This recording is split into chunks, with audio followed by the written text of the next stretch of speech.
Puji Tuhan juru selamat orang berdosa. Roma pasal 7 ayat 14 sampai pasal 8 ayat 2. Sebab kita tahu bahwa hukum Taurat adalah rohani, tetapi aku bersifat daging, terjual di bawah kuasa dosa. Sebab apa yang aku perbuat, aku tidak tahu. Karena bukan apa yang aku kehendaki yang aku perbuat, tetapi apa yang aku benci, itulah yang aku perbuat. Jadi, jika aku perbuat apa yang tidak aku kehendaki, aku menyetujui bahwa hukum Taurat itu baik. Kalau demikian, bukan aku lagi yang memperbuatnya, tetapi dosa yang ada di dalam aku. Sebab aku tahu bahwa di dalam aku, yaitu di dalam aku sebagai manusia, tidak ada sesuatu yang baik. Sebab kehendak memang ada di dalam aku, tetapi bukan hal berbuat apa yang baik. Sebab bukan apa yang aku kehendaki, yaitu yang baik, yang aku perbuat, melainkan apa yang tidak aku kehendaki, yaitu yang jahat yang aku perbuat. Jadi, jika aku berbuat apa yang tidak aku kehendaki, maka bukan lagi aku yang memperbuatnya, tetapi dosa yang diam di dalam aku. Demikianlah aku dapati hukum ini. Jika aku mengkehendaki berbuat apa yang baik, yang jahat itu ada padaku. Sebab di dalam batinku, aku suka akan hukum Allah, tetapi di dalam anggota-anggota tubuhku, aku melihat hukum lain yang berjuang melawan hukum akal budiku dan membuat aku menjadi tawanan hukum dosa yang ada di dalam anggota-anggota tubuhku. Aku manusia celaka. Siapakah yang akan melepaskan aku dari tubuh maut ini? Syukur kepada Allah oleh Yesus Kristus Tuhan kita. Jadi, dengan akal budiku, aku melayani hukum Allah. Tetapi dengan tubuh insaniku, aku melayani hukum dosa. Demikianlah sekarang tidak ada penghukuman bagi mereka yang ada di dalam Kristus Yesus. Roh yang memberi hidup telah memerdekakan kamu dalam Kristus dari hukum dosa dan hukum maut. Manusia adalah orang berdosa yang mewarisi dosa. Semua manusia mewarisi dosa dari Adam dan Hawa dan menjadi benih dosa. Kita dengan demikian pada dasarnya dilahirkan sebagai orang berdosa dan tidak bisa dihindari ada di dalam keadaan berdosa. Semua manusia di dunia ini tidak bisa tidak menjadi orang berdosa karena satu nenek moyang, Adam, meskipun tidak ada yang ingin menjadi orang berdosa. Apakah asal mula dosa? Dosa kita warisi dari orang tua kita. Kita dilahirkan dengan dosa di dalam hati kita. Inilah hakikat dosa yang kita warisi. Kita memiliki 12 macam dosa yang kita warisi dari Adam dan Hawa. Dosa-dosa itu percabulan, pencurian, pembunuhan, perzinahan, keserakahan, kejahatan, kelicikan, hawa nafsu, iri hati, hujat, kesombongan, dan kebebalan. Terkandung di dalam hati kita sejak saat kita dilahirkan. Hakikat dasar manusia adalah dosa.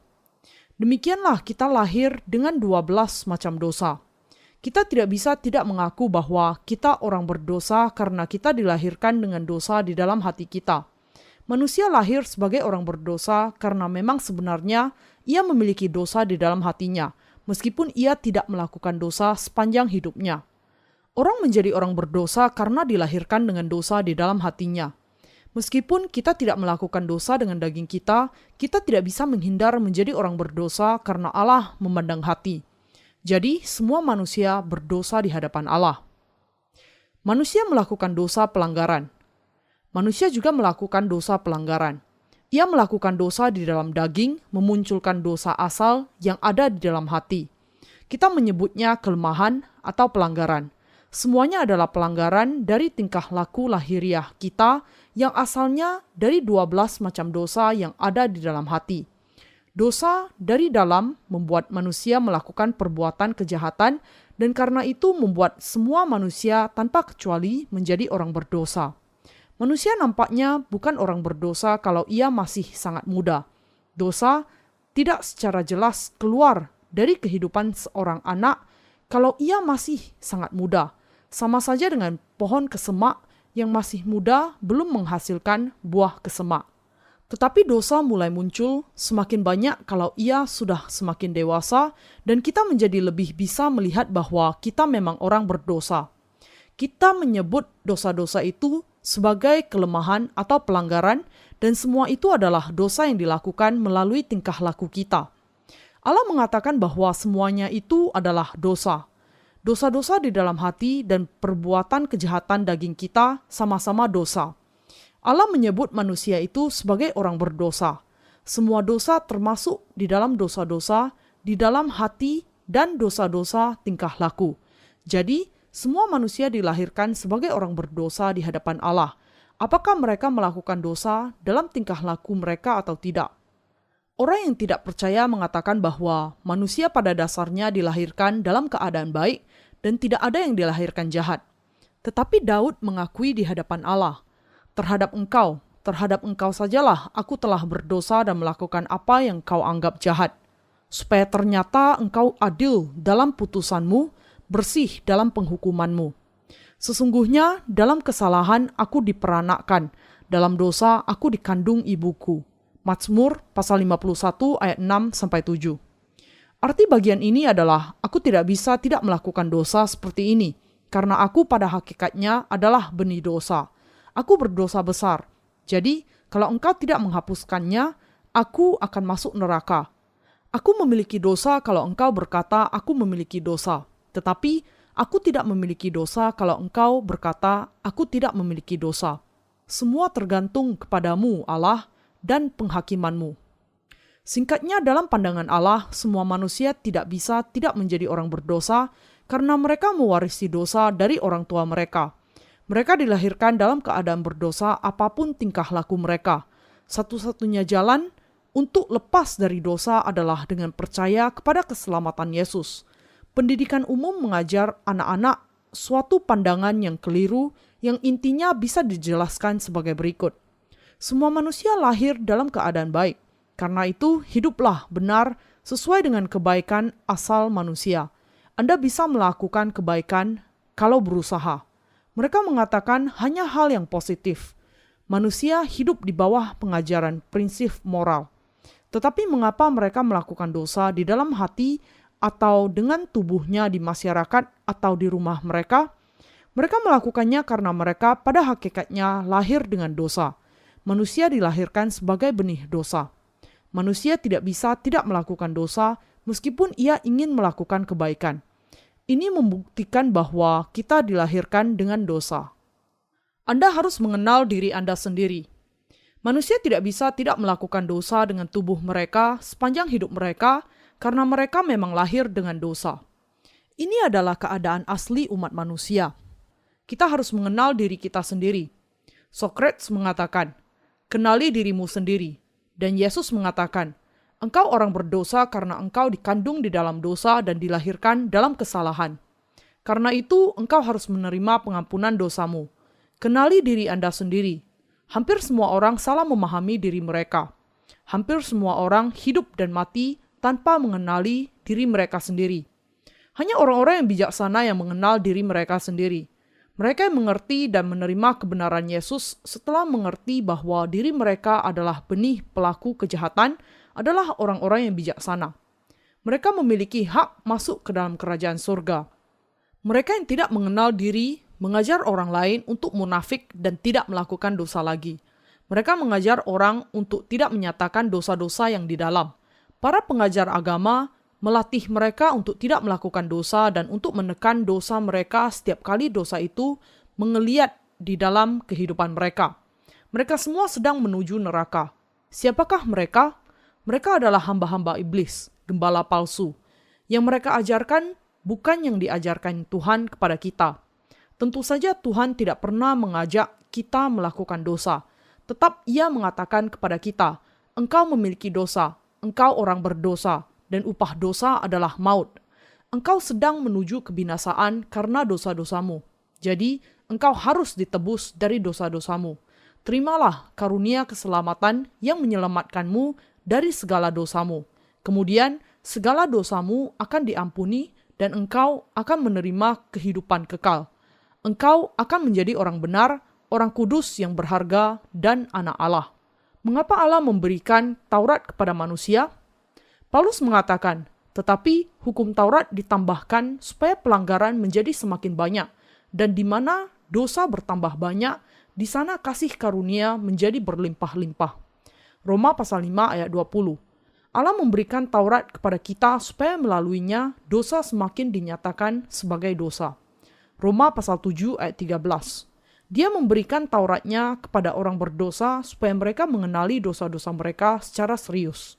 Allah memberikan hukum Taurat kepada bangsa Israel ketika anak-anak Yakub hidup di padang gurun setelah keluaran. Ia memberikan 613 rincian peraturan. Mengapa Allah memberikan hukum Taurat kepada manusia? Allah memberikan hukum Taurat kepada manusia, pertama karena ia menghendaki agar manusia mengenali dosa-dosa mereka, karena mereka tidak mengerti dosa-dosa mereka, dan kedua, karena manusia dilahirkan dengan dosa. 10 perintah Allah menunjukkan betapa beratnya dosa-dosa manusia. Jangan ada padamu Allah lain di hadapanku. Jangan membuat bagimu patung.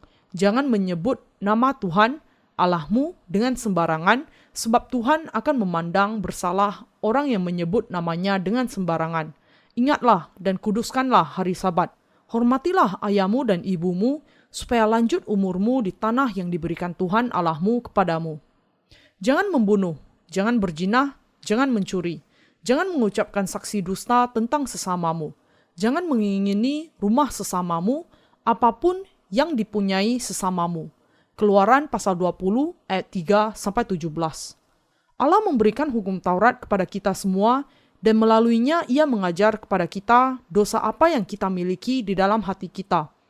Allah mengajarkan bahwa kita sepenuhnya berdosa di hadapan Allah dan ia memberi pemahaman kepada kita kebenaran bahwa kita orang berdosa karena kita tidak bisa menaati hukum Taurat. Bisakah manusia menaati hukum Taurat Allah? Ketika Allah memerintahkan kepada bangsa Israel dan orang-orang bukan Yahudi agar tidak memiliki Allah lain di hadapannya, ia menghendaki untuk memberikan pemahaman bahwa mereka orang berdosa yang sejak awal tidak bisa menaati bahkan hukum yang pertama sekalipun. Melalui perintah-perintah itu, mereka sampai kepada pemahaman bahwa mereka lebih mengasihi hal yang lain dibandingkan dengan Sang Pencipta. Mereka menyadari bahwa mereka menyebut nama Allah dengan sembarangan, bahwa mereka membuat dan melayani berhala yang dibenci Allah, dan bahwa mereka tidak mau beristirahat, meskipun Allah memberikan mereka istirahat untuk kepentingan mereka. Mereka juga mendapati bahwa mereka tidak menghormati orang tua mereka membunuh, mereka berzina, dan mereka melakukan semua kejahatan yang dilarang Allah. Mereka tidak bisa, singkatnya, menaati hukum Taurat Allah. Hukum Taurat memiliki penguasaan atas orang-orang yang dosa-dosanya belum diampuni. Apakah Anda mengerti apa sebabnya Allah memberikan hukum Taurat kepada kita? Allah memberikan hukum Taurat pertama-tama adalah untuk mereka yang belum dilahirkan kembali.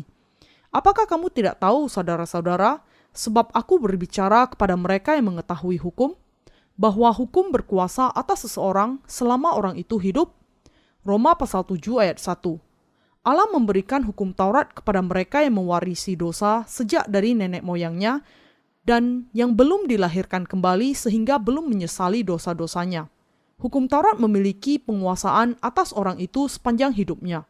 Setiap keturunan Adam memiliki 12 macam dosa di dalam hatinya. Allah memberikan hukum Taurat kepada mereka yang memiliki dosa di dalam hatinya dan ia mengatakan bahwa dosa-dosa mereka sangat fatal. Karena itu, setiap kali dosa membunuh atau berzina keluar dari kita dan membuat kita melakukan dosa, hukum Taurat mengatakan, Allah melarangmu melakukan perzinahan lagi. Tetapi engkau melakukan perzinahan lagi. Engkau orang berdosa. Allah melarangmu untuk membunuh, tetapi engkau membunuh dengan kebencianmu. Engkau orang berdosa yang membunuh dan melakukan perzinahan. Allah melarangmu untuk mencuri, tetapi engkau mencuri lagi. Engkau pencuri. Seperti ini dosa menjadi nyata setelah hukum Taurat dinyatakan. Itulah sebabnya Paulus mengatakan, apakah kamu tidak tahu, saudara-saudara, sebab aku berbicara kepada mereka yang mengetahui hukum, bahwa hukum berkuasa atas seseorang selama orang itu hidup? Hukum Taurat memiliki penguasaan atas orang-orang yang belum diampuni dosanya. Kepada orang-orang bukan Yahudi yang tidak mengenal hukum Taurat Allah, hati nurani mereka menjadi Taurat bagi mereka. Ketika mereka melakukan kejahatan, hati nurani mereka mengatakan bahwa mereka sudah melakukan dosa. Seperti itu juga, hati nurani orang percaya berfungsi sebagai Taurat bagi mereka, dan mereka mengenali dosa melalui hati nurani mereka. Roma pasal 2 ayat 15. Mengapa Anda tidak melayani Sang Pencipta ketika hati nurani Anda mengatakan bahwa ada pencipta? Mengapa Anda tidak mencari Allah? Mengapa Anda mendustai hati Anda sendiri? Anda harus malu atas dosa-dosa Anda dan takut bahwa orang lain akan mendapati dosa-dosa Anda.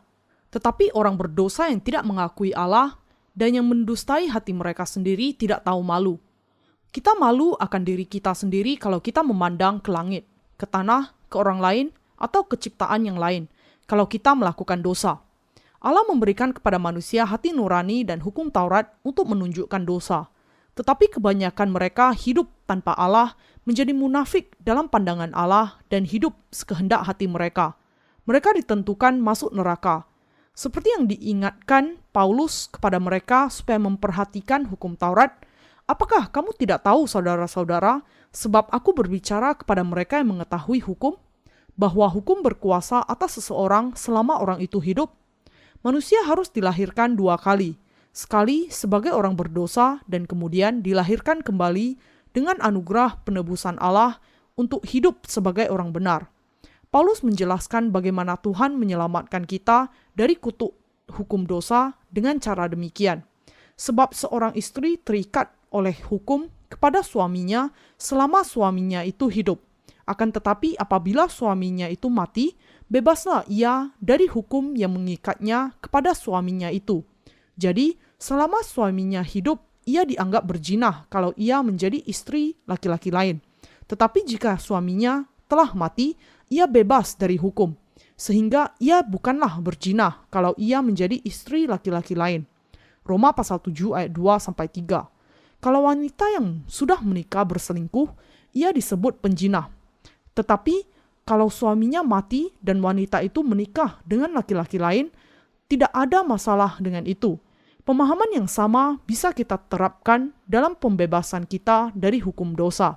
Hukum Taurat memiliki penguasaan atas semua keturunan Adam yang dosa-dosanya belum diampuni. Hukum Taurat mengatakan, kamu orang berdosa. Karena itu, semua datang untuk mengakui keberdosaan mereka di hadapan Taurat dan berkata, aku harus masuk neraka. Wajar kalau aku masuk neraka karena upah dosa-dosaku. Tetapi kalau kita mati terhadap hukum Taurat melalui tubuh Kristus, hukum Taurat tidak bisa lagi menguasai kita, karena diri kita yang lama disalibkan bersama dengan Kristus dengan dibaptiskan ke dalam Dia. Diri kita yang lama sudah mati. Tuhan kita membereskan suami kita yang lama dan Ia memungkinkan kita menikah dengan Dia. Sebab itu, saudara-saudaraku, kamu juga telah mati bagi hukum Taurat oleh tubuh Kristus, supaya kamu menjadi milik orang lain, yaitu milik Dia yang telah dibangkitkan dari antara orang mati, agar kita berbuah bagi Allah. Roma pasal 7 ayat 4. Allah memberikan hukum Taurat kepada semua manusia karena nenek moyang semuanya sama, Adam, sehingga dosa melalui perintah itu semakin dinyatakan. Ia sudah menjadikan semuanya ada di bawah penghukuman Allah, tetapi Ia menyelamatkan mereka melalui tubuh Kristus. Yesus Kristus mati menggantikan kita.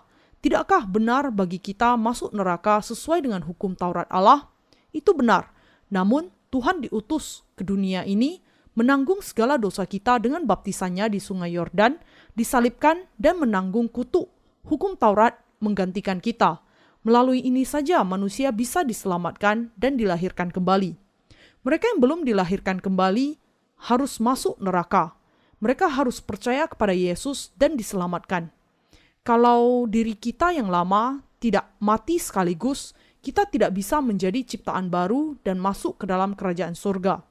Kalau diri kita yang lama belum dihukum sesuai dengan hukum Taurat, melalui iman kita yang dipersatukan dengan Yesus, kita harus dihukum dan masuk neraka. Semua manusia yang belum dilahirkan kembali akan masuk neraka. Orang yang tidak percaya hidup baik, menikmati segala kebaikan yang disiapkan kehidupan, dan tidak peduli akan hukuman kekal. Semua manusia harus menerima pengampunan dosa dari Tuhan Yesus saat hidup di dalam dunia ini. Setiap diri yang lama harus mati dalam kesatuan dengan Yesus melalui iman, karena kita tidak bisa dilahirkan kembali setelah meninggalkan dunia ini. Kita harus mati sekali dan dibebaskan dari dosa-dosa kita melalui iman kita kepada Yesus Kristus. Melalui siapa? melalui tubuh Yesus Kristus. Bagaimana? Dengan percaya bahwa Yesus datang ke dunia ini dan menanggung segala dosa kita. Apakah Anda mati? Apakah ada yang belum mati? Mungkin Anda bertanya, bagaimana aku mati? Bagaimana aku hidup sekarang kalau aku mati? Ini adalah sebuah rahasia yang tidak pernah bisa dipecahkan oleh agama. Hanya orang-orang yang dilahirkan kembali bisa mengatakan bahwa diri mereka yang lama sudah mati bersama dengan Yesus. Orang berdosa bisa dilahirkan kembali dan diri mereka yang lama bisa mati dengan mendengar kepada firman Allah dari mereka yang sudah dilahirkan kembali. Dan melalui ini, mereka bisa menjadi hamba-hamba Allah. Semua manusia harus mendengar firman Allah dari orang-orang kudus yang sudah dilahirkan kembali. Anda tidak akan bisa dilahirkan kembali kalau Anda mengabaikan pengajaran mereka. Bahkan Paulus tidak bisa dilahirkan kembali tanpa Kristus, meskipun ia sudah belajar firman Allah dari Gamaliel, salah satu guru Taurat yang sangat menonjol di masa itu. Betapa bersyukurnya kita. Kita bisa membawa buah-buah kebenaran dari Allah dengan percaya kepada Yesus Kristus yang bangkit dari kematian ketika kita mati melalui tubuh Yesus Kristus dengan iman. Kita kemudian bisa membawa 9 buah dari Roh Kudus. Kehendak dosa dalam anggota tubuh kita bekerja untuk berbuah bagi maut. Sebab waktu kita masih hidup di dalam daging, hawa nafsu dosa yang dirangsang oleh hukum Taurat bekerja dalam anggota-anggota tubuh kita agar kita berbuah bagi maut. Roma pasal 7 ayat 5. Waktu kita masih hidup di dalam daging berarti sebelum kita dilahirkan kembali. Kehendak dosa di dalam anggota tubuh kita bekerja untuk berbuah bagi maut kalau kita tidak memiliki iman melalui tubuh Yesus Kristus. Kehendak dosa senantiasa bekerja di dalam anggota tubuh kita saat itu. Ada 12 macam dosa di dalam hati.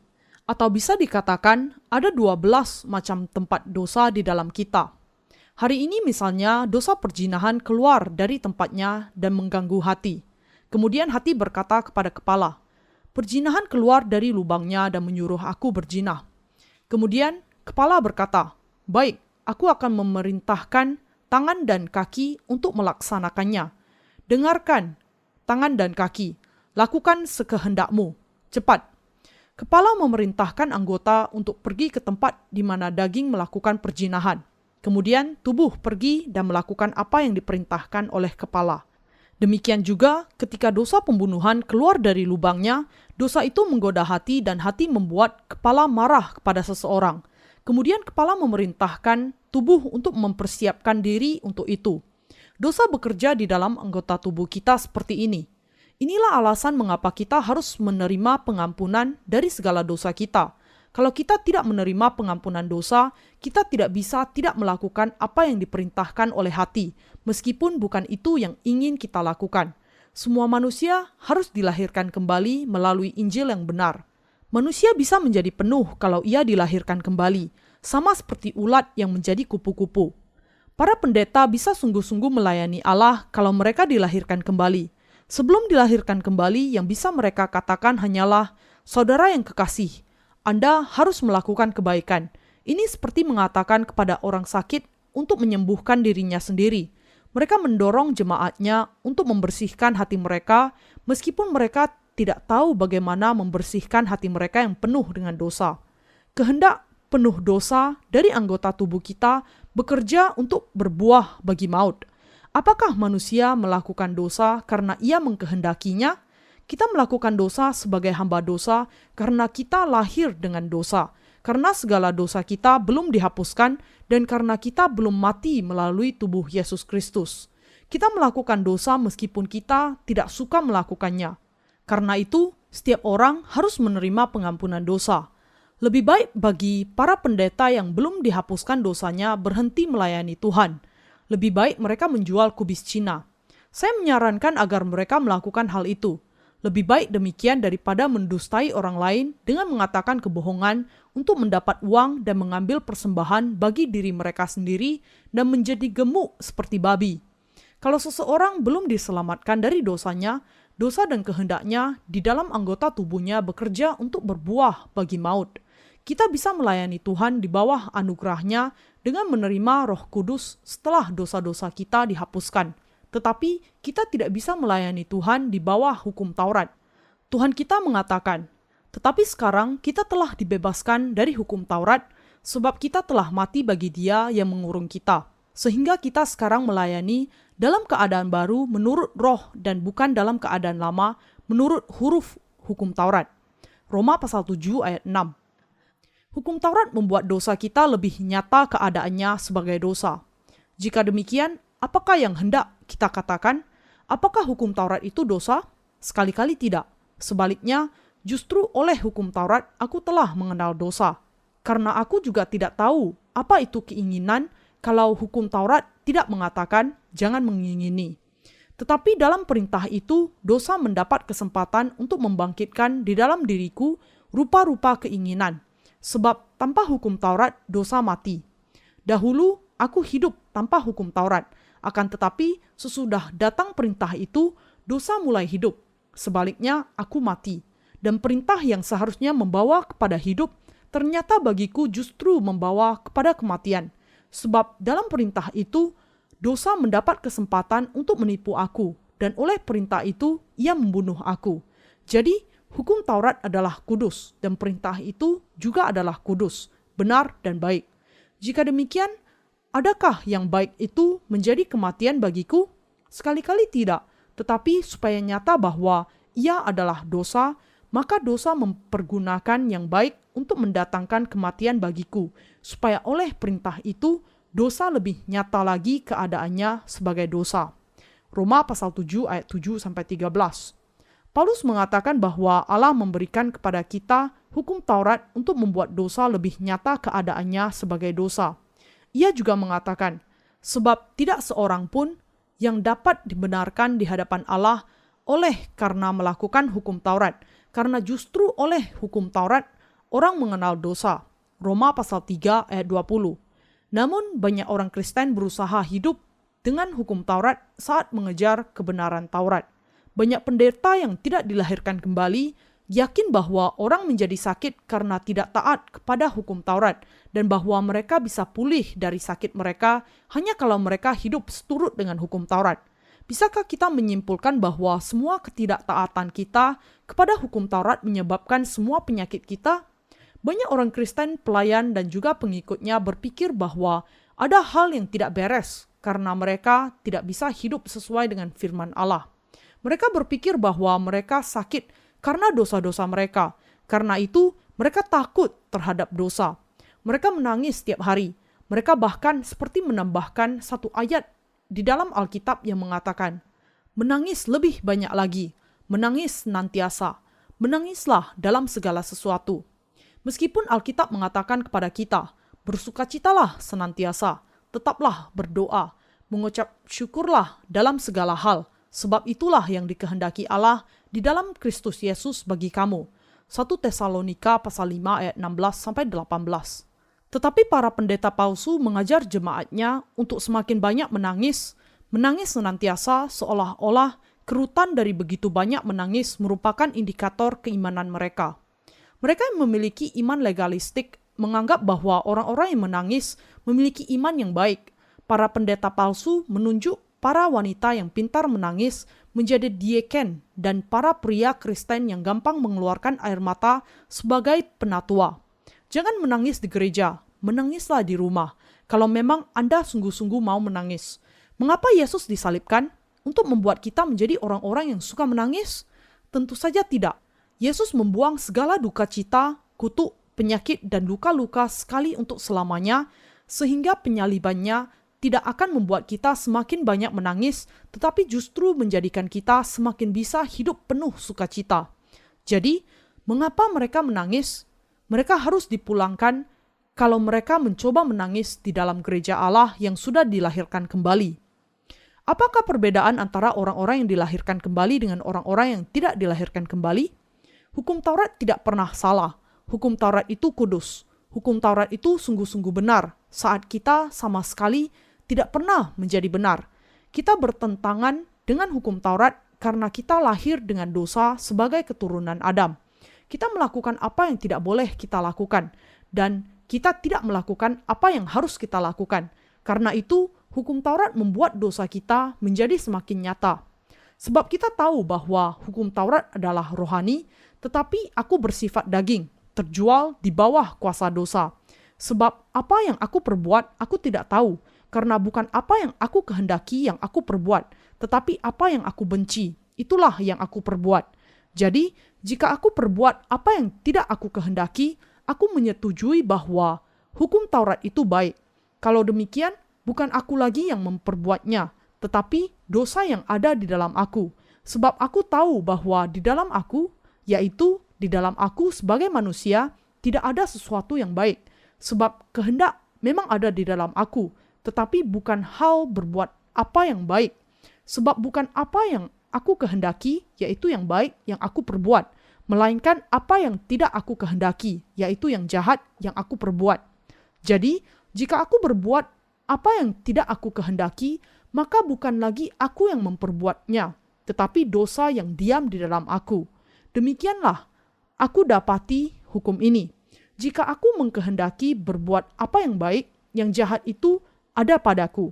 Sebab di dalam batinku, aku suka akan hukum Allah. Tetapi di dalam anggota-anggota tubuhku, aku melihat hukum lain yang berjuang melawan hukum akal budiku dan membuat aku menjadi tawanan hukum dosa yang ada di dalam anggota-anggota tubuhku.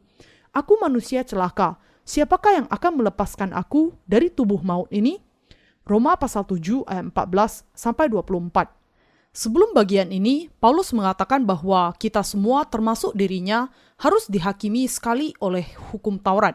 Ia mengatakan bahwa hanya mereka yang sudah menerima segala murka dan penghukuman hukum Taurat di dalam tubuh Yesus Kristus yang bisa menghasilkan buah-buah kebenaran bagi Allah. Ia juga mengatakan bahwa tidak ada yang baik di dalam dirinya, dan bahwa seorang yang tidak dilahirkan kembali tidak bisa tidak melakukan dosa.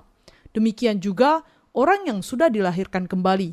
Tetapi tentu saja ada perbedaan besar di antara keduanya. Mereka yang sudah dilahirkan kembali memiliki daging dan roh. Jadi ada dua macam kehendak di dalam diri mereka. Tetapi mereka yang belum dilahirkan kembali hanya memiliki nafsu kedagingan dan yang mereka kehendaki hanyalah dosa. Jadi yang mereka perhatikan hanyalah betapa bagusnya dan berlanjutnya mereka melakukan dosa. Inilah tujuan di dalam kehidupan yang biasa di dalam kehidupan orang-orang yang tidak dilahirkan kembali. Dosa membuat manusia melakukan dosa. Roma pasal 7 ayat 20 mengatakan, "Jadi, jika aku berbuat apa yang tidak aku kehendaki, maka bukan lagi aku yang memperbuatnya, tetapi dosa yang diam di dalam aku."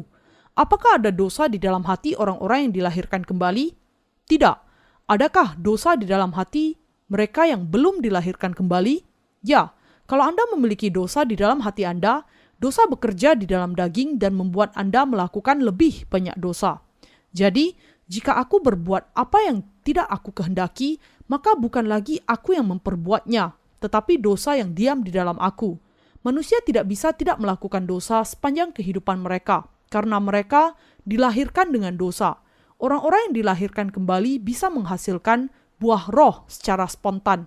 Tetapi mereka yang tidak dilahirkan kembali tidak bisa menghasilkan buah yang demikian.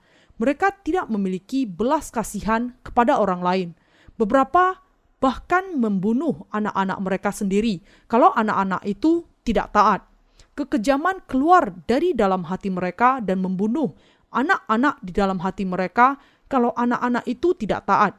Meskipun mereka tidak sungguh-sungguh membunuh anak-anaknya, tetapi dengan hati mereka seringkali membunuh.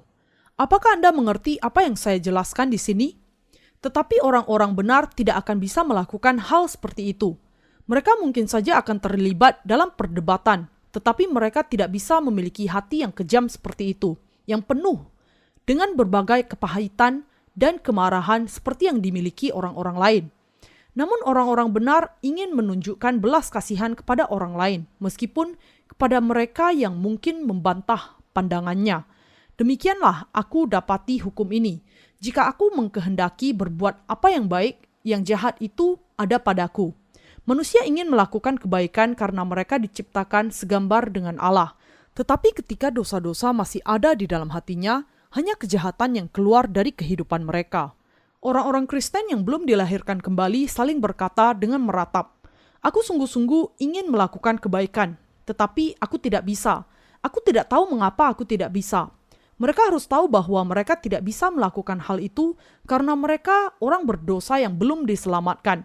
Mereka tidak bisa melakukan kebaikan karena mereka memiliki dosa di dalam hati mereka. Orang yang dilahirkan kembali memiliki kehendak roh selain nafsu kedagingan. Tetapi mereka yang tidak dilahirkan kembali tidak memiliki roh. Inilah kunci perbedaan untuk membedakan antara orang-orang yang dilahirkan kembali dengan yang tidak. Paulus berbicara mengenai keadaan orang yang tidak dilahirkan kembali di dalam pasal 7, menjelaskan hukum Taurat di dalam Roma pasal 7 ayat 1, dan seterusnya ia mengatakan bahwa ia tidak bisa melakukan kebaikan yang dikehendakinya, tetapi ia melakukan kejahatan yang tidak ia kehendaki. Paulus dengan kata lain tidak memiliki keinginan untuk melakukan dosa dan hanya ingin melakukan kebaikan, tetapi ia hanya bisa melakukan apa yang tidak dikehendakinya, saat apa yang dikehendaki di dalam hati untuk dilakukan didapatinya tidak mungkin dilakukannya. Aku manusia celaka, siapakah yang akan melepaskan aku dari tubuh maut ini? Ia meratapi nasibnya yang malang ini, tetapi kemudian ia langsung mengucap syukur kepada Tuhan dengan mengatakan, syukur kepada Allah oleh Yesus Kristus Tuhan kita. Apakah Anda mengerti maksudnya? Kita orang-orang yang dilahirkan kembali bisa mengerti perkataannya, tetapi mereka yang belum dilahirkan kembali tidak pernah akan bisa memahaminya. Ulat yang belum pernah menjadi kupu-kupu tidak akan mengerti apa yang dikatakan kupu-kupu. Wow, aku menyanyikan lagu selama berjam-jam, selama sehari di atas pohon. Betapa sejuknya udara ini. Ulat tidak akan pernah mengerti yang dikatakan kupu-kupu, tetapi kupu-kupu itu akan bisa mengerti apa udara itu. Karena Paulus sudah dilahirkan kembali, ia bisa menjelaskan secara tepat apa perbedaan antara mereka yang sudah dilahirkan kembali dengan yang belum. Ia mengatakan juru selamat yang menyelamatkan mereka adalah Yesus Kristus. Apakah Yesus Kristus menyelamatkan kita? Tentu saja ya. Jadi, dengan akal budiku, aku melayani hukum Allah, tetapi dengan tubuh insaniku, aku melayani hukum dosa. Mereka yang dosa-dosanya sudah dihapuskan, melayani hukum Allah dengan hati mereka. Lalu kemudian, apa yang mereka layani dengan daging mereka? Mereka melayani hukum dosa dengan daging mereka. Daging suka melakukan dosa karena ia belum diubah sama sekali. Daging ingin melakukan keinginan daging dan roh keinginan roh. Karena itu, mereka yang dosa-dosanya sudah dihapuskan, bisa dan ingin mengikuti Tuhan karena Roh Kudus sekarang berdiam di dalam hidupnya. Tetapi mereka yang dosa-dosanya belum dihapuskan tidak bisa tidak melakukan dosa dengan pikiran dan daging mereka. Orang-orang yang dilahirkan kembali, yang sekarang dosa-dosanya sudah dihapuskan, bisa mengikuti Allah dengan pikiran mereka meskipun dengan daging mereka mengikuti dosa. Hukum roh kehidupan di dalam Kristus Yesus sudah memerdekakan kita dari hukum dosa dan maut. Mari meloncat ke Roma pasal 8 ayat 1 sekarang. Mereka yang dosa-dosanya ditanggung karena percaya kepada keselamatan Yesus tidak lagi dihukum oleh hukum Allah, meskipun mereka lahir sebagai orang berdosa. Demikianlah, sekarang tidak ada penghukuman bagi mereka yang ada di dalam Kristus Yesus. Roh yang memberi hidup telah memerdekakan kamu dalam Kristus dari hukum dosa dan hukum maut. Roma pasal 8 ayat 1-2. Demikianlah sekarang tidak ada lagi penghukuman bagi mereka yang ada di dalam Kristus Yesus. Tidak ada penghukuman. Mereka yang dilahirkan kembali tidak memiliki dosa, dan tidak ada penghukuman bagi mereka. Tidak ada dosa yang tertinggal di dalam hati mereka, karena hukum roh kehidupan di dalam Kristus Yesus sudah membuat mereka merdeka dari hukum dosa dan maut. Tuhan kita adalah sumber kehidupan. Ia menjadi anak domba Allah, dikandung dari Roh Kudus, dan menanggung segala dosa dunia ke atas dirinya di atas Sungai Yordan melalui baptisan oleh Yohanes.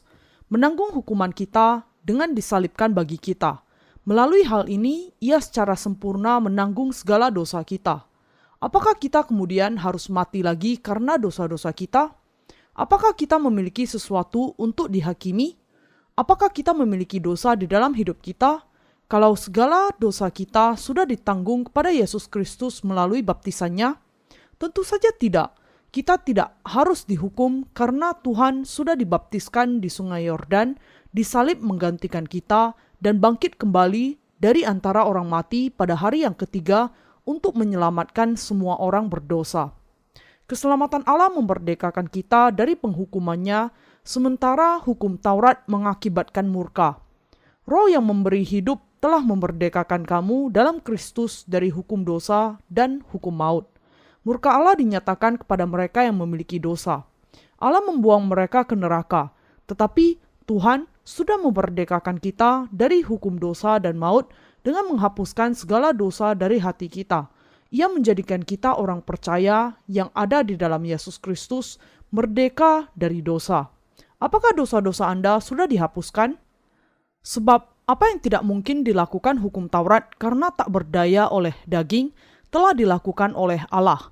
Dengan jalan mengutus anaknya sendiri dalam daging, yang serupa dengan daging yang dikuasai dosa karena dosa, ia telah menjatuhkan hukuman atas dosa di dalam daging, supaya tuntutan hukum Taurat digenapi di dalam kita yang tidak hidup menurut daging, tetapi menurut roh.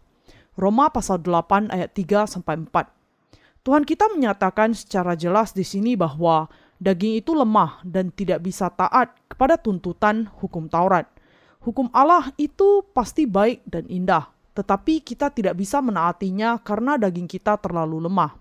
Hukum Allah menuntut agar kita sempurna.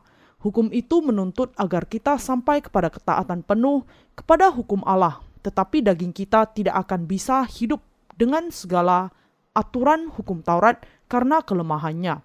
Hukum Taurat dengan demikian mengakibatkan murka bagi kita. Tetapi apa gunanya yang dilakukan Yesus kalau kita tetap harus dihukum? Allah mengutus anak tunggalnya untuk menyelamatkan kita. Allah memberikan kebenarannya kepada kita dengan mengutus anaknya dalam rupa manusia yang berdosa karena dosa-dosa kita. Yesus diutus ke dalam dunia ini dalam rupa daging. Ia telah menjatuhkan hukuman atas dosa di dalam daging. Allah menanggungkan segala dosa kita kepada Yesus sehingga kebenaran yang dituntut oleh Taurat bisa digenapi di dalam kita yang tidak hidup menurut daging, tetapi menurut roh. Dosa-dosa kita dihapuskan karena kepercayaan kita kepada Yesus Kristus dengan hati kita. Dosa-dosa kita dihapuskan ketika kita mengakui apa yang dilakukan Yesus Kristus kepada kita. Mereka yang hidup menurut roh dan yang hidup menurut daging. Ada dua jenis orang Kristen. Mereka yang mengikuti pemikirannya sendiri dan yang mengikuti firman kebenaran. Yang kedua bisa diselamatkan dan menjadi orang benar, sedangkan yang pertama akan binasa. Sebab mereka yang hidup menurut daging memikirkan hal-hal yang dari daging. Mereka yang hidup menurut roh memikirkan hal-hal yang dari roh. Karena keinginan daging adalah maut, tetapi keinginan roh adalah hidup dan damai sejahtera. Roma pasal 8 ayat 5-6. Mereka yang berpikir bahwa percaya kepada Allah berarti harus hidup seturut dengan hukum Taurat tidak akan pernah bisa menjadi sempurna. Sebab mereka yang hidup menurut daging memikirkan hal-hal yang dari daging. Hal kedaginganlah yang membersihkan hanya diri bagian luar saja. Mereka yang demikian mengelap debu Alkitab dan pergi ke gereja setiap minggu dengan gaya suci. Meskipun mereka berkelahi dengan istrinya dan melakukan kejahatan di rumahnya. Mereka menjadi malaikat di hari Minggu. Hai, apa kabar? Senang bertemu Anda lagi. Mereka mengatakan amin berulang kali, setiap kali pendeta berkhotbah dengan suara yang suci dan gaya yang penuh kasih. Mereka dengan tenang keluar dari gereja sesudah ibadah penyembahan, tetapi menjadi berubah sama sekali kalau gereja sudah tidak kelihatan lagi. Apa yang dikatakan firman Allah kepadaku? Aku tidak bisa ingat. Mari kita pergi minum. Mereka adalah para malaikat di dalam gereja tetapi menjadi makhluk duniawi dalam sekejap saja kalau jauh dari gereja. Orang-orang berdosa karena itu harus berdoa kepada Allah demikian. Allah, selamatkanlah saya, makhluk yang berdosa ini. Saya tidak bisa masuk ke dalam kerajaan surga dan akan masuk neraka kalau engkau tidak menyelamatkan saya. Tetapi kalau engkau membasuh segala dosa yang saya lakukan, sampai hari kematian saya bisa masuk ke dalam kerajaan surga dengan iman. Mereka harus sungguh-sungguh bersandar kepada Allah. Setiap orang percaya bisa menerima pengampunan dosa dan menjalani kehidupan rohani kalau mereka mengikuti firman Allah. Mereka yang hidup menurut roh memikirkan hal-hal yang dari roh, karena keinginan daging adalah maut, tetapi keinginan roh adalah hidup dan damai sejahtera. Kalau kita berpikir dan percaya sesuai dengan kebenaran Allah, damai akan datang kepada kita. Sebab keinginan daging adalah perseteruan terhadap Allah, karena ia tidak takluk kepada hukum Allah. Hal ini memang tidak mungkin baginya. Mereka yang hidup dalam daging tidak mungkin berkenan kepada Allah. Roma pasal 8 ayat 7-8. Mereka yang dosa-dosanya belum dihapuskan masih ada hidup dalam daging dan tidak akan pernah bisa menyenangkan Allah. Tetapi kamu tidak hidup dalam daging, melainkan dalam roh, jika memang roh Allah diam di dalam kamu. Tetapi jika orang tidak memiliki Roh Kudus, ia bukan milik Kristus. Roma pasal 8 ayat 9. Banyak orang bingung dengan bagian ini karena Paulus berbicara secara mendalam dengan kata-kata rohani. Mereka yang belum dilahirkan kembali bingung dengan Roma pasal 7 dan 8. Mereka tidak pernah bisa memahami bagian Alkitab yang ini. Tetapi kita yang dilahirkan kembali tidak hidup dalam daging dan tidak hanya hidup menurut daging. Baca dengan hati-hati apa yang dikatakan Paulus di dalam bagian di atas. Apakah Roh Kudus berdiam di dalam Anda? Kalau seseorang tidak memiliki Roh Kudus, ia bukan milik Kristus. Kalau bukan milik Kristus, berarti orang ini milik iblis dan akan masuk neraka. Tetapi jika Kristus ada di dalam kamu, maka tubuh memang mati karena dosa, tetapi roh adalah kehidupan oleh karena kebenaran. Dan jika roh Dia yang telah membangkitkan Yesus dari antara orang mati diam di dalam kamu, maka Ia yang telah membangkitkan Kristus Yesus dari antara orang mati akan menghidupkan juga tubuhmu yang fana itu oleh rohnya yang diam di dalam kamu. Roma pasal 8 ayat 10-11. Amin. Tuhan kita dikandung dari Roh Kudus, diutus ke dalam dunia ini dalam daging dan menanggung segala dosa kita. Tuhan sudah datang dalam hati orang-orang percaya yang percaya kepada penghapusan dosa dan bertahta di dalam hati mereka. Roh Kudus datang ke dalam hati dan membuktikan bahwa Tuhan Yesus kita menghapuskan segala dosa kita seputih salju. Allah juga memberikan kehidupan kepada daging kita ketika Yesus datang ke dalam dunia ini kembali. Ia yang telah membangkitkan Kristus Yesus dari antara orang mati akan menghidupkan juga tubuhmu yang fana itu oleh rohnya yang diam di dalam kamu. Roh itu bersaksi bersama roh kita bahwa kita adalah anak-anak Allah.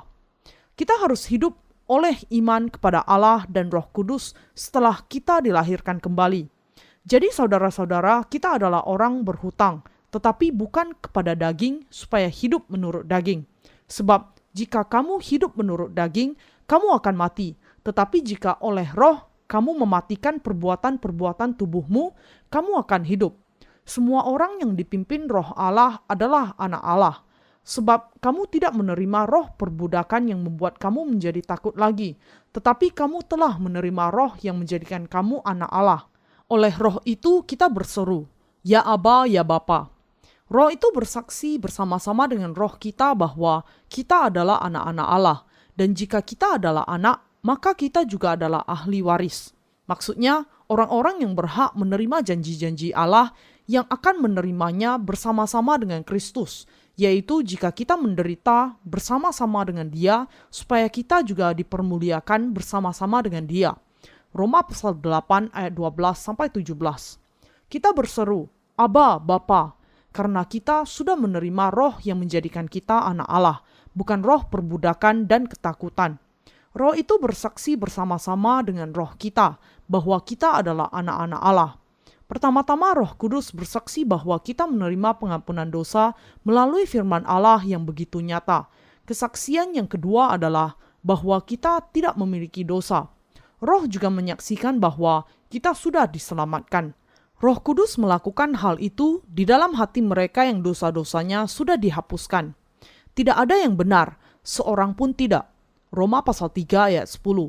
Benar, tetapi ini sebelum Allah membebaskan kita. Sesudah bagian itu dituliskan bahwa kita dibenarkan secara cuma-cuma melalui anugerahnya, melalui penebusan yang ada di dalam Yesus Kristus. Roma pasal 3 ayat 24. Dikatakan juga bahwa Roh sendiri memberikan kesaksian bahwa kita adalah anak-anak Allah. Roh itu datang kepada kita ketika kita mengaku di dalam hati kita apa yang dilakukan Allah kepada kita. Tetapi kalau kita tidak percaya kepada hal itu, Roh itu tidak akan bisa ditemukan di dalam kehidupan kita. Kalau kita menerima yang dilakukan Allah di dalam hati kita, Roh memberi kesaksian, engkau benar, engkau adalah anak-anakku, engkau pantas, engkau umatku. Dan jika kita adalah anak, maka kita juga adalah ahli waris. Maksudnya orang-orang yang berhak menerima janji-janji Allah yang akan menerimanya bersama-sama dengan Kristus, yaitu jika kita menderita bersama-sama dengan Dia, supaya kita juga dipermuliakan bersama-sama dengan Dia. Sangat pantas bagi anak-anak Allah untuk menderita bersama-sama dengan Tuhan dan juga dipermuliakan bersama-sama dengan Dia. Mereka yang memiliki Roh Kudus hidup dituntun oleh Roh, menyandarkan harapannya akan masuk ke dalam kerajaan surga. Kita hidup dalam pengharapan akan kerajaan 1000 tahun dan kerajaan surga meskipun ada penderitaan di zaman sekarang ini. Mari kita membuka Roma pasal 8 ayat 18 sampai 25. Sebab aku yakin bahwa penderitaan zaman sekarang ini tidak dapat dibandingkan dengan kemuliaan yang akan dinyatakan kepada kita. Sebab dengan sangat rindu seluruh makhluk menantikan saat anak-anak Allah dinyatakan. Karena seluruh makhluk telah ditaklukkan kepada kesia-siaan, bukan oleh kehendaknya sendiri, tetapi oleh kehendak Dia yang telah menaklukkannya, tetapi dalam pengharapan. Karena makhluk itu sendiri juga akan dimerdekakan dari perbudakan kebinasaan dan masuk ke dalam kemerdekaan kemuliaan anak-anak Allah. Sebab kita tahu bahwa sampai sekarang segala makhluk sama-sama mengeluh dan sama-sama merasa sakit bersalin. Dan bukan hanya mereka saja, tetapi kita yang telah menerima karunia sulung roh, kita juga mengeluh dalam hati kita sambil menantikan pengangkatan sebagai anak, yaitu pembebasan tubuh kita. Sebab kita diselamatkan dalam pengharapan. Tetapi pengharapan yang dilihat bukan pengharapan lagi. Sebab bagaimana orang masih mengharapkan apa yang dilihatnya? Tetapi jika kita mengharapkan apa yang tidak kita lihat, kita menantikannya dengan tekun. Kita adalah buah pertama dari Roh Kudus. Kita yang sudah dilahirkan kembali adalah buah pertama kebangkitan. Kita akan ambil bagian dalam kebangkitan yang pertama. Yesus Kristus adalah buah pertama dari kebangkitan dan kita bersama-sama dengan Dia. Mereka yang memiliki Kristus ambil bagian dalam kebangkitan pertama dan kemudian tibalah kesudahannya. Orang-orang yang jahat akan ambil bagian dalam kebangkitan yang kedua dan menerima hukuman. Inilah yang dikatakan Paulus. Sebab aku yakin bahwa penderitaan zaman sekarang ini tidak dapat dibandingkan dengan kemuliaan yang akan dinyatakan kepada kita. Dengan kemuliaan di sini, ia menunjuk kepada kerajaan 1000 tahun dan kerajaan surga. Kita akan diubahkan ketika waktu yang diberkati itu datang. Anak-anak Allah akan sepenuhnya bangkit kembali dari kematian dan setiap mereka akan menerima hidup kekal dari Tuhan. Daging akan sungguh-sungguh bangkit dari kematian. Jiwa kita sudah terlebih dahulu bangkit dari kematian. Allah akan memperbaharui segala sesuatu dan orang-orang benar akan hidup bersukacita sebagai Raja selama 1000 tahun. Semua makhluk di alam semesta menantikan saat anak-anak Allah dinyatakan. Ciptaan akan diubahkan sama seperti kita diubahkan. Tidak akan ada lagi yang dinamakan sakit, penderitaan, atau kematian di saat kerajaan 1000 tahun. Tetapi kita semua mengeluh sekarang. Mengapa? Karena daging masih lemah. Apa yang dikeluhkan jiwa kita? Jiwa kita mengeluh menantikan kebangkitan tubuh kita. Kita juga mengeluh dalam hati kita sambil menantikan pengangkatan sebagai anak, yaitu pembebasan tubuh kita. Sebab kita diselamatkan dalam pengharapan. Tetapi pengharapan yang dilihat bukan pengharapan lagi. Sebab bagaimana orang masih mengharapkan apa yang dilihatnya? Tetapi jika kita mengharapkan apa yang tidak kita lihat, kita menantikannya dengan tekun. Roma pasal 8 ayat 23 sampai 25. Kita mengeluh dalam hati kita sambil menantikan pengangkatan sebagai anak karena kita diselamatkan dalam pengharapan ini. Kita yang dosa-dosanya sudah sepenuhnya dihapuskan akan masuk kerajaan 1000 tahun dan kerajaan surga. Kita tidak akan binasa meskipun dunia secara tiba-tiba berakhir. Tuhan kita akan datang lagi ke dunia ini di akhir zaman. Ia akan membuat segala sesuatu baru dan membangkitkan tubuh orang benar yang diperbaharui. Ia akan membuat semuanya memerintah selama 1000 tahun. Akhir dunia ini menakutkan bagi orang-orang berdosa, tetapi pengharapan bagi orang-orang benar. Paulus berharap akan hal itu. Apakah Anda mengeluh dan Anda menantikan saatnya penebusan tubuh Anda? Apakah roh menunggu juga? kita akan diubahkan ke dalam tubuh rohani seperti tubuh kebangkitan Yesus Kristus yang tidak merasakan sakit atau kelemahan. Roh Kudus menolong orang benar memiliki iman. Roh Kudus menolong kita memiliki iman. Apakah kita berharap kepada apa yang bisa kita lihat? Tidak, kita berharap untuk apa yang belum kita lihat. Demikian juga Roh membantu kita dalam kelemahan kita, sebab kita tidak tahu bagaimana sebenarnya harus berdoa. Tetapi Roh sendiri berdoa untuk kita kepada Allah dengan keluhan-keluhan yang tidak terucapkan. Dan Allah yang menyelidiki hati nurani mengetahui maksud Roh itu, yaitu bahwa Ia sesuai dengan kehendak Allah, berdoa untuk orang-orang kudus. Roma pasal 8 ayat 26-27. Apa yang sungguh-sungguh dikehendaki Roh di dalam kehidupan kita? Apa yang Dia tolong kita untuk lakukan? Apa yang Anda harapkan? Kita berharap akan langit dan bumi baru. 2 Petrus pasal 3 ayat 13, kerajaan surga. Kita tidak ingin hidup di dalam dunia yang menuju kebinasaan ini lagi. Kita lelah dan karena itu mengharapkan hari Tuhan kita. Kita ingin hidup kekal tanpa dosa, tanpa sakit, tanpa roh jahat. Kita ingin hidup di sana dengan sukacita, damai, kasih, dan kelembutan dalam persekutuan yang penuh dengan Tuhan Yesus dan dengan sesama. Jadi, Roh mengeluh dan mendoakan kita, menantikan saatnya langit dan bumi baru. Terus terang, kita orang-orang benar tidak memiliki kesenangan atas dunia ini, kecuali mungkin bermain sepak bola bersama selama beberapa waktu dengan sesama hamba Allah. Kita hidup di dunia ini karena kita tertarik untuk memberitakan Injil. Kalau bukan karena amanat agung ini, orang-orang benar tidak memiliki alasan untuk berada di dunia ini.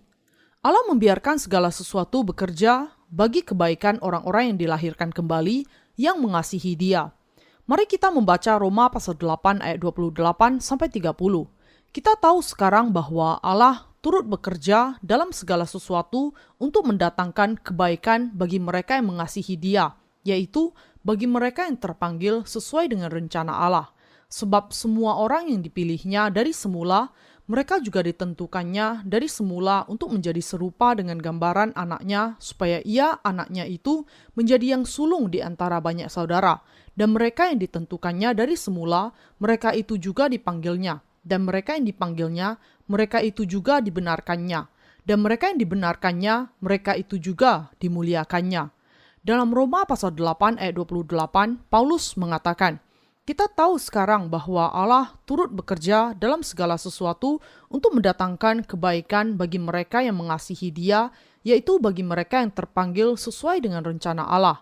Bagian ini sangat penting. Banyak orang berpikir, mengapa aku dilahirkan? Allah seharusnya menciptakan aku di tempat di mana iblis tidak ada, dan Ia seharusnya mengizinkan aku masuk kerajaan surga sejak awal. Mengapa Ia menciptakan aku seperti ini? Beberapa orang yang dilahirkan dalam keadaan buruk menyimpan dendam, pertama-tama kepada orang tuanya dan kemudian kepada Allah. Mengapa Engkau menciptakan aku untuk mengalami begitu banyak penderitaan? Bagian ini memberikan kepada kita jawaban yang benar untuk pertanyaan itu. Kita dilahirkan sebagai ciptaan Allah, benar bukan? Kita semua ciptaannya. Allah menciptakan kita di dalam gambarnya sesuai rupa Allah, tetapi tetap saja kita ciptaannya. Ada tujuan Allah menempatkan kita di dalam dunia ini. Kitab suci mengatakan, kita tahu sekarang bahwa Allah turut bekerja dalam segala sesuatu untuk mendatangkan kebaikan bagi mereka yang mengasihi Dia, yaitu bagi mereka yang terpanggil sesuai dengan rencana Allah. Karena dosa asal yang kita dapatkan dari Adam dan Hawa, nenek moyang kita yang didustai oleh iblis, kita dilahirkan sebagai orang berdosa dan menderita. Tetapi Allah mengutus Yesus Kristus untuk kita supaya menjadikan kita anak-anaknya melalui iman. Itulah tujuan Ia menciptakan kita. Ia juga mau memberikan kepada kita kehidupan yang bahagia dan kekal seperti Allah dengan Yesus Kristus dan Bapa di dalam kerajaan 1000 tahun dan kerajaan surga. Kita tahu sekarang bahwa Allah turut bekerja dalam segala sesuatu untuk mendatangkan kebaikan bagi mereka yang mengasihi Dia, yaitu bagi mereka yang terpanggil sesuai dengan rencana Allah. Kehendak Allah bagi kita digenapi ketika dosa-dosa kita dihapuskan. Bukankah demikian? Bukankah kita harus bersukacita dilahirkan ke dalam dunia ini? Ketika kita berpikir mengenai kemuliaan yang akan kita nikmati di masa yang akan datang, kita tidak bisa tidak bersukacita bahwa kita sudah dilahirkan. Tetapi kebanyakan manusia tidak bersuka cita, dan ini karena mereka menolak kasih Allah. Apakah Anda tahu mengapa ada dosa dan penyakit, dan mengapa segala sesuatu nampaknya baik untuk orang-orang jahat, sementara mereka yang berusaha melakukan kebaikan justru menderita? Ini karena hanya ketika kita menderita, kita datang untuk mencari Allah, bertemu dengannya dan menjadi anak-anaknya dengan menerima pengampunan dosa. Allah membiarkan orang jahat ada di dalam dunia ini untuk menjadikan segala sesuatu bekerja untuk kebaikan mereka yang sungguh-sungguh mengasihi Dia. Jangan berpikir begini, aku tidak tahu mengapa Allah menciptakan aku demikian. Apa sebabnya Allah membiarkan aku lahir dalam keluarga miskin dan menderita? Allah membiarkan kita lahir ke dalam dunia ini di bawah kuasa iblis dan hukum Taurat untuk menjadikan kita anak-anaknya dan menjadikan kita hidup kekal sebagai raja bersama dengan Tuhan di dalam kerajaannya. Segala sesuatu bekerja bersama untuk yang lebih baik dan Allah membuat kita anak-anaknya. Inilah tujuan Allah menciptakan kita demikian. Kita tidak memiliki apa-apa untuk mengeluh dan mengerutu di hadapan Allah. Mengapa aku diciptakan demikian? Mengapa aku begini? Kehendak Allah yang baik digenapi melalui semua kesulitan itu. Jangan mengeluh karena penderitaan Anda. Jangan menyanyikan lagu-lagu sendu mengenai kehidupan Anda lagi.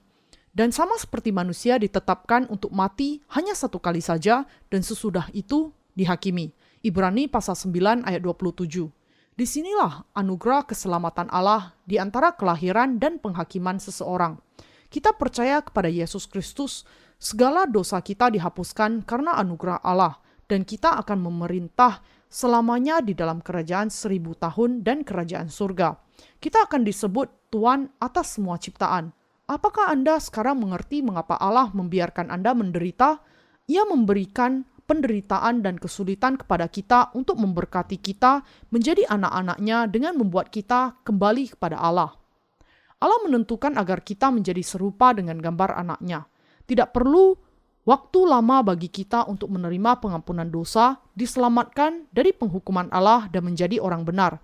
Kita dijadikan orang benar sekali untuk seterusnya, dan kita bisa langsung menjadi anak-anak Allah melalui iman. Keselamatan Allah bukanlah karena sebuah proses jangka panjang pengudusan kita. Tuhan menyelamatkan kita sekali untuk selamanya dan menjadikan kita benar sekaligus. Sebab semua orang yang dipilihnya dari semula, mereka juga ditentukannya dari semula untuk menjadi serupa dengan gambaran anaknya, supaya ia anaknya itu menjadi yang sulung di antara banyak saudara. Dan mereka yang ditentukannya dari semula, mereka itu juga dipanggilnya. Dan mereka yang dipanggilnya, mereka itu juga dibenarkannya. Dan mereka yang dibenarkannya, mereka itu juga dimuliakannya. Roma pasal 8 ayat 29-30. Banyak orang mendasarkan 5 doktrin Calvinisme atas ayat-ayat ini, tetapi mereka keliru. Di sini Paulus mengatakan, sebab semua orang yang dipilihnya dari semula, mereka juga ditentukannya dari semula untuk menjadi serupa dengan gambaran anaknya. Allah menentukan kita menjadi anak-anaknya di dalam Yesus. Allah menentukan kita untuk lahir ke dalam dunia ini di bawah rancangannya. Ia menciptakan kita untuk dijadikan serupa dengan gambaran siapa? Untuk dijadikan serupa dengan gambaran Allah, dengan gambaran anaknya. Allah mengizinkan kita dilahirkan dan menentukan untuk mengangkat kita menjadi anak-anaknya melalui Yesus Kristus sesuai dengan kehendak kebaikannya. Ia berjanji mengutus anaknya untuk menjadikan kita anak-anaknya yang dijadikan serupa dengan gambaran anaknya. Allah memanggil kita melalui Yesus Kristus ketika kita masih orang berdosa sebagai keturunan Adam. Marilah kepadaku, semua yang letih lesu dan berbeban berat. Aku akan memberi kelegaan kepadamu. Matius pasal 11 ayat 28. Dia memanggil kita setelah menanggung segala dosa kita. Ia memanggil kita untuk menjadikan kita orang benar oleh iman. Allah menjadikan kita orang percaya dan Ia mempermuliakan kita. Allah memanggil orang berdosa dan menjadikan mereka orang benar sekali untuk seterusnya. Kita dijadikan orang benar sekali untuk seterusnya dengan percaya kepada Yesus Kristus sebagai juru selamat kita, bukan dengan cara dikuduskan secara bertahap, seperti pengajaran para teolog. Kebenaran Allah memanggil orang-orang berdosa dan menjadikan mereka orang benar. Inilah alasannya Ia memanggil orang-orang berdosa. Dan mereka yang dipanggilnya, mereka itu juga dibenarkannya. Mereka yang dipanggil oleh Allah dan yang percaya kepada apa yang Yesus Kristus lakukan menjadi orang-orang benar. Kita sebelumnya tentu saja memiliki dosa sebagai keturunan Adam. Tetapi dosa-dosa kita dihapuskan ketika kita percaya kepada kebenaran bahwa Yesus sudah menghapuskannya. Apakah Anda kemudian memiliki dosa atau tidak? Tentu saja tidak. Kita tidak lagi memiliki dosa di dalam kita. Dan mereka yang dipanggilnya, mereka itu juga dibenarkannya. Orang-orang benar, yaitu mereka yang menjadi anak-anak Allah. Tidak benar bahwa kita menjadi anak-anak Allah secara bertahap, langkah demi langkah.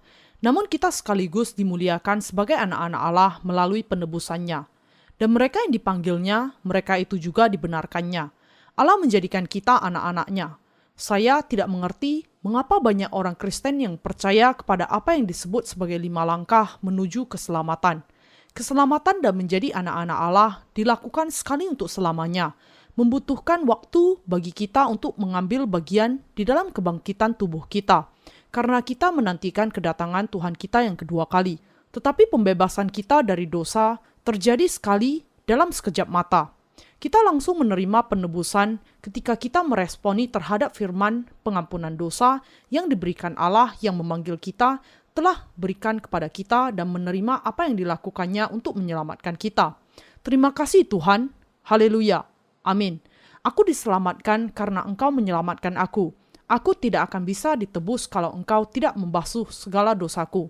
Terima kasih Tuhanku. Haleluya. Dosa-dosa kita dihapuskan dengan cara demikian. Penebusan tidak membutuhkan perbuatan atau waktu kita. Perbuatan kita tidak memainkan peranan apapun, bahkan 0,1% sekalipun di dalam penebusan kita. Penganut Calvinis mengatakan bahwa seseorang harus melewati langkah demi langkah untuk ditebus dan masuk kerajaan surga. Sama seperti seekor cacing tidak bisa lari 100 meter dalam sedetik.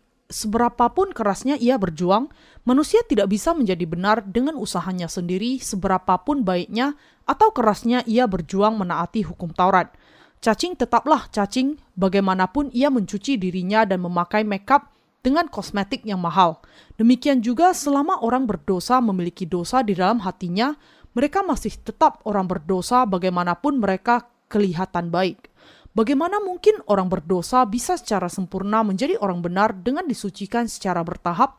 Apakah daging bisa semakin menjadi baik?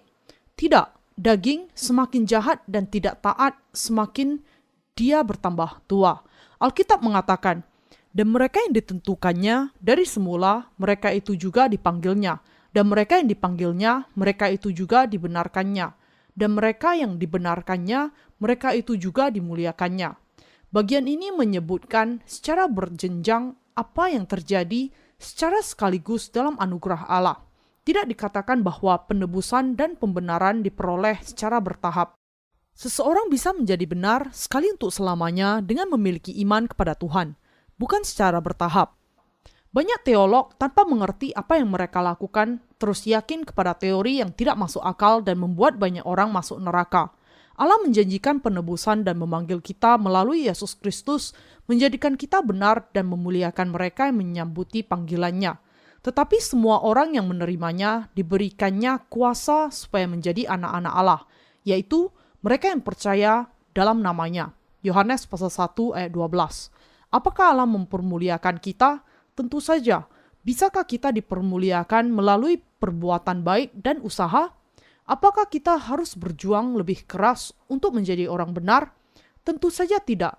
Kita sudah menjadi orang benar. Tidak ada yang bisa memisahkan kita dari kasih Allah. Siapa yang melawan kita? Kalau Allah di pihak kita, tidak ada. Sebab itu, apakah yang akan kita katakan tentang semuanya itu? Jika Allah di pihak kita, siapakah yang akan melawan kita? Ia yang tidak menyayangkan anaknya sendiri, tetapi yang menyerahkannya bagi kita semua, bagaimanakah mungkin ia tidak mengaruniakan segala sesuatu kepada kita bersama-sama dengan dia? Siapakah yang akan mengingat orang-orang pilihan Allah? Allah yang membenarkan mereka? Siapakah yang akan menghukum mereka? Kristus Yesus yang telah mati? Bahkan lebih lagi, yang telah bangkit, yang juga duduk di sebelah kanan Allah yang malah menjadi pembela bagi kita? Siapakah yang akan memisahkan kita dari kasih Kristus? Penindasan atau kesesakan, atau penganiayaan, atau kelaparan, atau ketelanjangan, atau bahaya, atau pedang?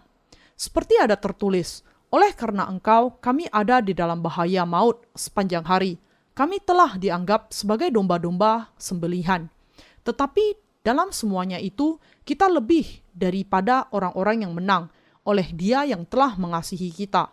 Sebab aku yakin bahwa baik maut maupun hidup, baik malaikat-malaikat maupun pemerintah-pemerintah, baik yang ada sekarang maupun yang akan datang, atau kuasa-kuasa, baik yang di atas maupun yang di bawah, ataupun sesuatu makhluk lain, tidak akan dapat memisahkan kita dari kasih Allah yang ada di dalam Kristus Yesus Tuhan kita.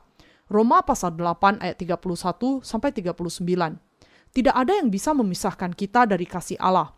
Tidak ada yang bisa menjadikan kita orang-orang benar berdosa lagi. Tidak ada yang bisa menjauhkan mereka yang sudah menjadi anak-anak Allah dan yang akan hidup di dalam kerajaan 1000 tahun dan kerajaan surga. Bisakah kesengsaraan menjadikan kita orang berdosa? Bisakah kesusahan menjadikan kita berdosa? Bisakah penganiayaan menjadikan kita berdosa? Bisakah kelaparan, ketelanjangan, bahaya, atau pedang menjadikan kita orang berdosa lagi? Ia yang tidak menyayangkan anaknya sendiri, tetapi yang menyerahkannya bagi kita semua, bagaimanakah mungkin Ia tidak mengaruniakan segala sesuatu kepada kita bersama-sama dengan Dia? Allah memberikan kepada kita kerajaan surga. Ia secara cuma-cuma memberikan segala sesuatu karena Ia tidak menyayangkan anaknya sendiri untuk menyelamatkan kita. Ketika Allah mau memberikan korban yang paling besar untuk kita, mengapa kemudian Ia tidak menjadikan kita anak-anaknya?